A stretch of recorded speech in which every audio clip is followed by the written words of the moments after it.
Hey everybody, it's Rob here at it.So, and today we're going to be taking a look at the CURT T-connector vehicle wiring harness on our 2016 Jeep Renegade. Now our CURT harness is going to provide us with a 4-pole flat trailer connector. That way we can get down the road safely with all the required lights, like our stoplights, our turn signals, and our tail lights.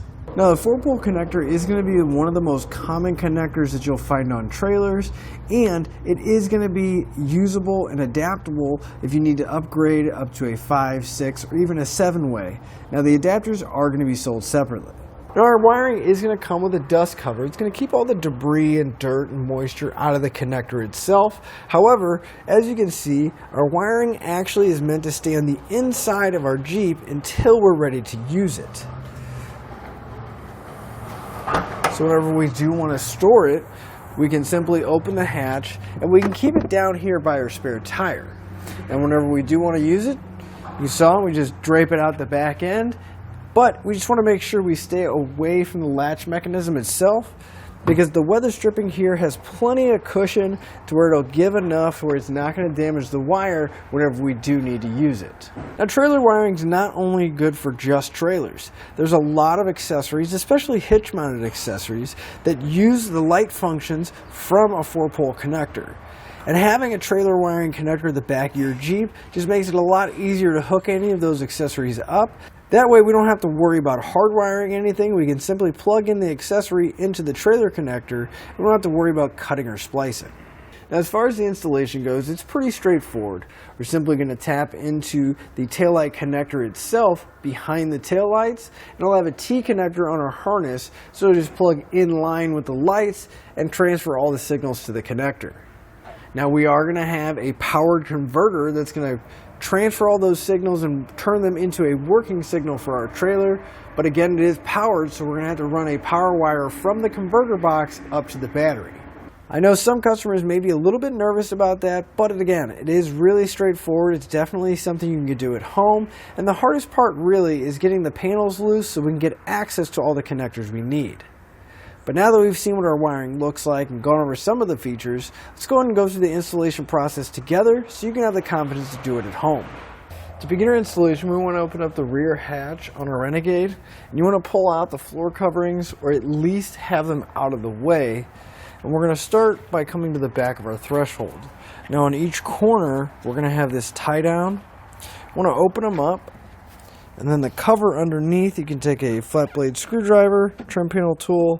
You're going to want to pop open that cover to expose the fastener that's holding it in place. Then we can grab a T40 Torx bit, and we're going to remove both of those tie downs, one from each side.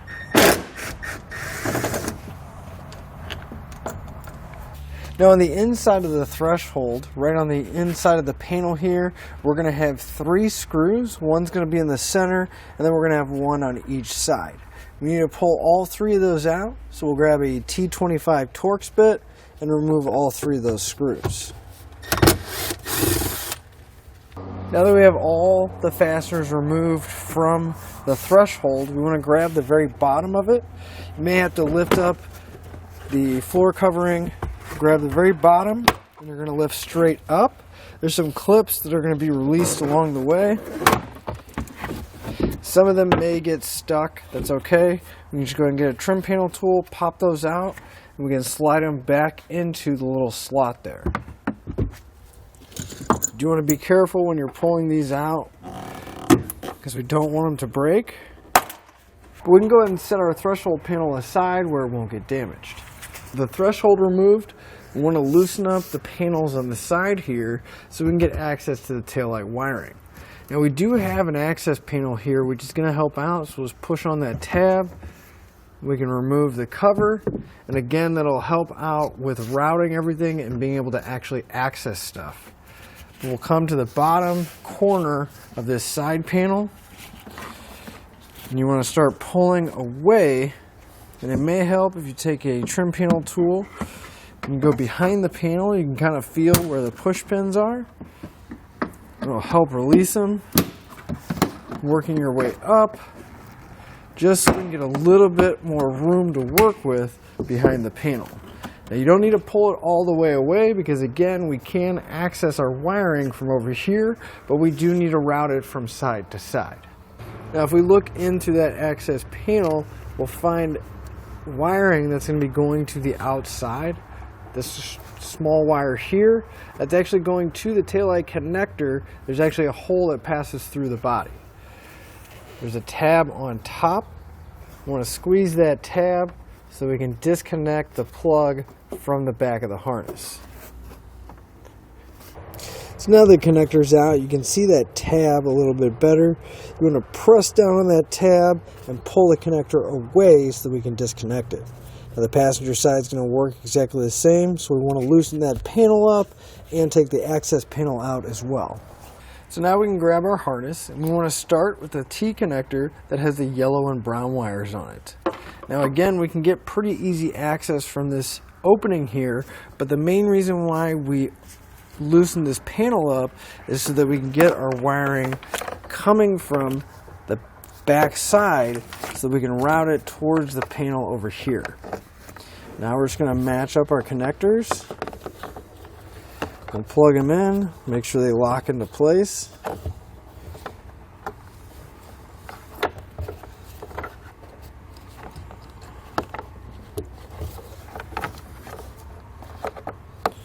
Give them a quick tug, and we'll take the other end of our connector, we're going to plug it right back into the back of the taillight housing.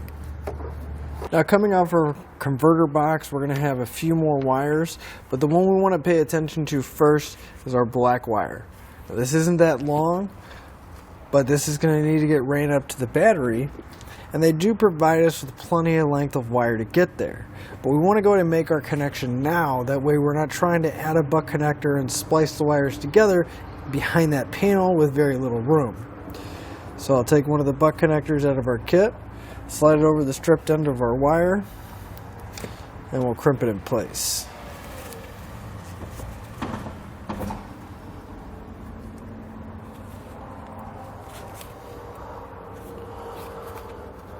Then we can grab the length of wire from our kit, we'll strip back the end of it, and that other end is going to go directly into the other side of the butt connector.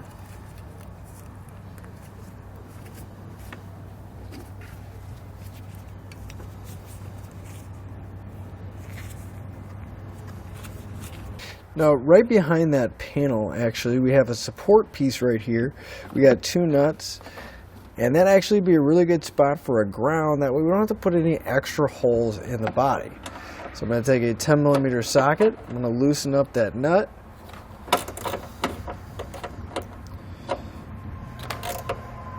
Then we can take our white wire with the ring terminal on it. We'll slide it over that stud. And we just reinstall and tighten up the nut.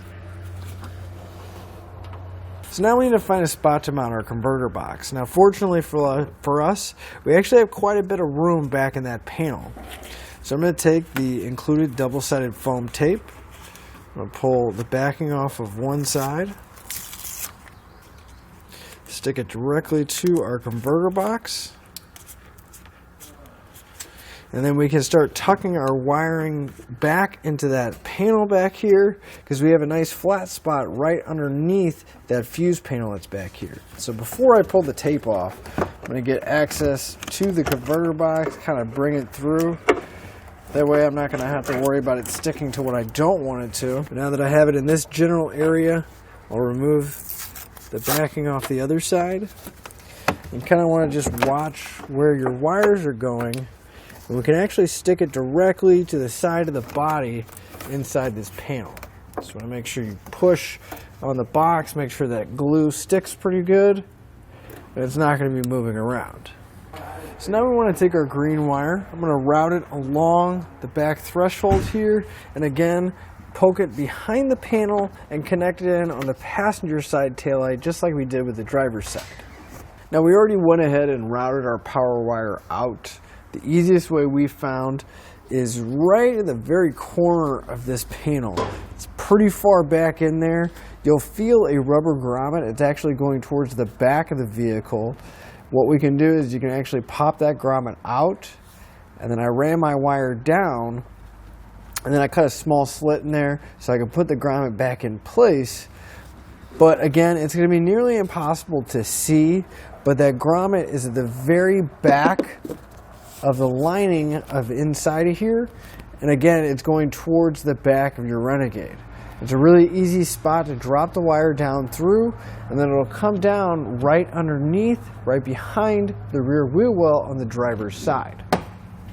This is where our wire came out. Now we need to route this up towards the front so we can get into the engine bay. Everybody's going to route it a little bit differently, but you want to make sure you stay away from any major heat sources like the exhaust or any moving parts like the steering or suspension. So we're going to go ahead and run this, and then we'll show you the path that we took. Now, in order to get our wire from underneath our Jeep to the battery up top here on the driver's side, I'm going to use an airline tube. So I'm going to try to stay as close as I can to the firewall. I'm just going to feed it down. And just realize that we may have to go underneath, make kind of adjustments of how it's routed. But we want it to go underneath so we can at least get access to it from underneath, and we can attach our wire to it. And just to make sure that it's not going to fall down or get pulled through, I'm just going to wrap it around some of these cables around here. Again, just so there's a little bit of tension kind of holding it in place. We don't have to worry about it falling down. So I started routing my wire towards the front. Now, once it came down by the wheel well here, I just zip tied it to the side of the hitch. And I actually had it come over the frame, went over on top of all the braces, followed it to the outside edge, went around my fuel tank. And then fortunately for us, we have this cover here, so just kind of leapfrog my way, routing my wire underneath. So I had it come out at the end of that cover, again zip tying it to some existing lines. And that's where we stop, because right about here is where you're going to want to go up, because we have a nice isolated spot. We can follow these lines. And I did have to move my wire. My wire actually came out over here, so just grabbed the end of it, went around this body mount, and then I have the end of my pull wire right by these factory lines. We can grab our power wire, and since I'm using an airline tube, I'm just going to put part of the wire inside the airline tube.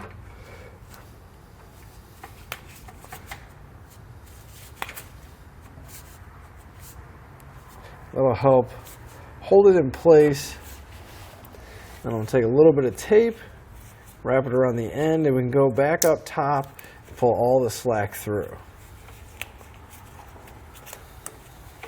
And it's not a bad idea to double check underneath, make sure there isn't a wad of wire that got caught. But once you have all the slack up, what I like to do is I'm actually going to take a zip tie, and I'm going to anchor my wire nice and taut against some factory wiring here. That way we don't have to worry about it falling back down.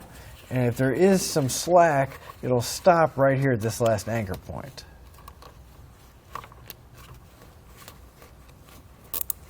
So now we need to hook up our power wire to our fuse holder directly to the battery.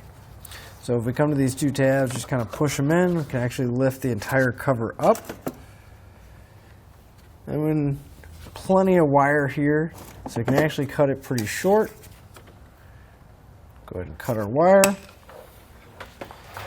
We can strip back the end of it. And we're going to want to grab another one of our butt connectors from our kit. Clip it onto our wire.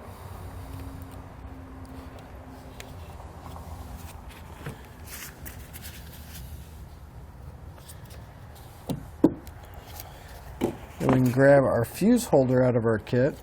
Now the end of this is already pre-stripped. We just need to pull the insulation off. One end will go directly into our butt connector and get crimped down. And on the other end, we'll take the insulation off. This time we want to grab the ring terminal out of our kit, and we'll crimp it onto the end of the wire. Now at this point you want to make sure that the fuse is not in the fuse holder, and we're going to grab a 13mm socket and we're going to remove the nut that's on the positive post.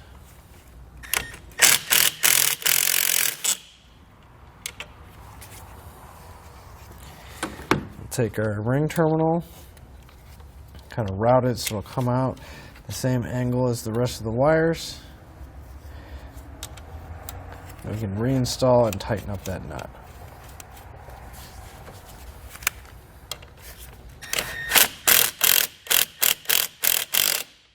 We can take the included 10 amp fuse, put it into our fuse holder, and now would be a good time for us to put all the panels back in place, tidy up any wires, and clean up anything with some zip ties to give us a nice clean install look.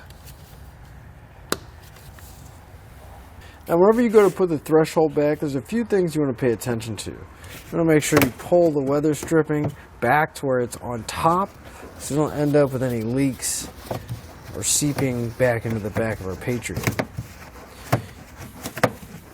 So you want to make sure that all the panels have the weather stripping in the correct spot, and at the same time you can see that we left our 4-pole wire right at the corner where the threshold meets that side panel. You want to make sure that it's accessible and that you can get it into the cargo area, because whenever we do want to use it, we're just going to drop it out the back hatch. That way it'll be right by our receiver tube. But the very final step of our installation is going to be testing our wiring. That way we can make sure that all the circuits are working properly. So I'm going to go ahead and plug in my 4-pole tester and then run through my lights and verify that they're all coming on properly. So if I turn on my headlights, we can see that the tail light function is working, my left turn signal, my right turn signal, and my brakes. But again, I'm Rob here at etrailer.com, and that'll finish up your look at the CURT T-connector vehicle wiring harness on our 2016 Jeep Renegade.